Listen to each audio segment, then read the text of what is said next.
Good morning, everybody. You should already know who it is, but if you don't, it's me, Dana.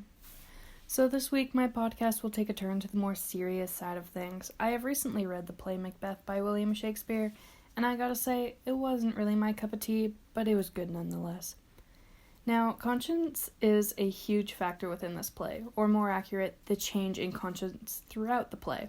It's mostly based around Macbeth and his wife Lady Macbeth, but other characters show a change in conscience as well. If you are confused about my use of conscience, I mean the moral sense of right and wrong. When people try and take control of their fate, their conscience tells them to take extreme measures, and as a result, they are consumed by guilt. Let's jump in, why don't we? Let's face it, Act 1 and 2 were a mess. You had the witches deliver their prophecy of Macbeth being Thane of Cawdor, then king, and Banquo's children becoming king to Macbeth and Banquo, and then Macbeth being given the title of Thane of Cawdor? Like, what? He was given a prophecy and it comes true almost right away? I wish I had that type of luck. Anyway, back to conscience. After Macbeth was given the title of Thane of Cawdor, he was speaking to Banquo and said, "If chance will have me king, why chance may crown me without my stir?" Act 1, Scene 3. This quote shows that Macbeth believes that he will become king by not taking initiative and just letting it happen. His conscience is clear of any dirty playing to become king, but he is trying to find other ways to become king. When Duncan announces his son Malcolm as the Prince of Cumberland, Macbeth sees this as a person in his path to becoming king. "That is a step on which I must fall down or else overleap, for in my way it lies. Stars, hide your fires, let not light see my black and deep desires." Act 1, Scene 4. Macbeth is now convinced that the prophecy will come true, and this is the first look into Macbeth's dark desires.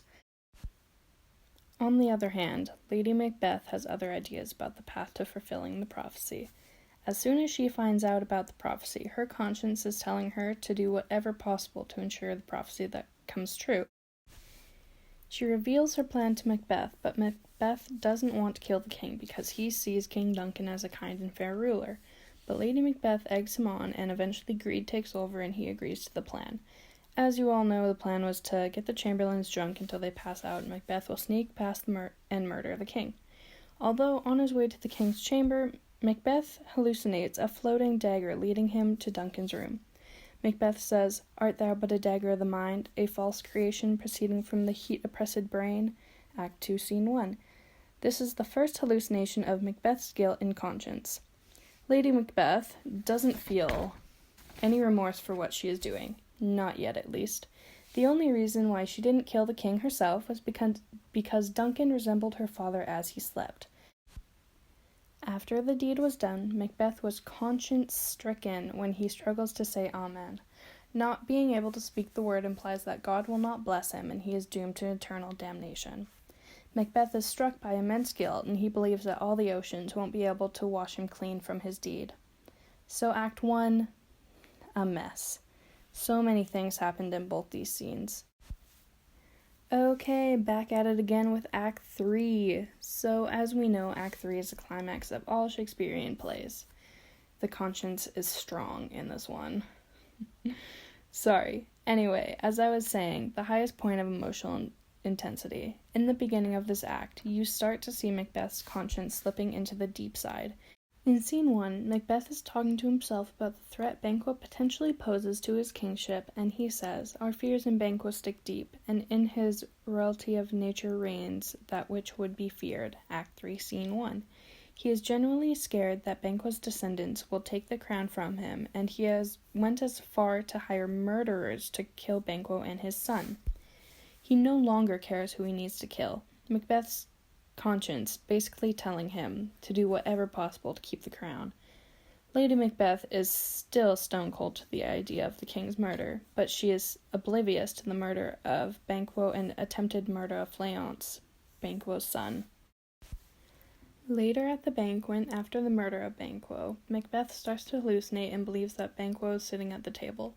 This shows the regret and guilt that Macbeth feels for the people he has killed. Of course, Lady Macbeth covers for him and tries to hide the fact that Macbeth is pretty much confessing to murder, but Macbeth is so racked with guilt that he can no longer handle the pressure that is put on him. Now on to Act 4 and 5, the falling action. In scene 4, the witches give Macbeth a prophecy which made him a little overconfident. While over in England, Macduff and Malcolm are conspiring against Macbeth to take over the throne, but Macbeth doesn't take warning because all the soldiers are born of women, and one of the apparitions told him that no man born of woman will be his downfall. Macbeth is still on his killing spree, but Lady Macbeth's conscience is catching up to her. Her chambermaid and doctor witness Lady Macbeth reliving Duncan's murder while sleepwalking, muttering about washing the blood off her hands. In Act 5, it is revealed that Lady Macbeth actually killed herself because of the guilt. Macbeth never admits to his crimes, and until the very end he believed that he was winning. His conscience was telling him that he would win. He would be king. In conclusion, Macbeth and Lady Macbeth's consciences play a large part in this play, whether it was guilt or confidence or maybe something else entirely. Like I said in the beginning, when people try and take control of their fate, their conscience tells them to take extreme measures, and as a result, they are consumed by guilt. Now, I highly recommend that you read or watch this play. Anyway, thanks for watching, and I'll talk to you in my next video. Please like and subscribe to my YouTube and my Instagram at Dana_Ingbritson. Goodbye.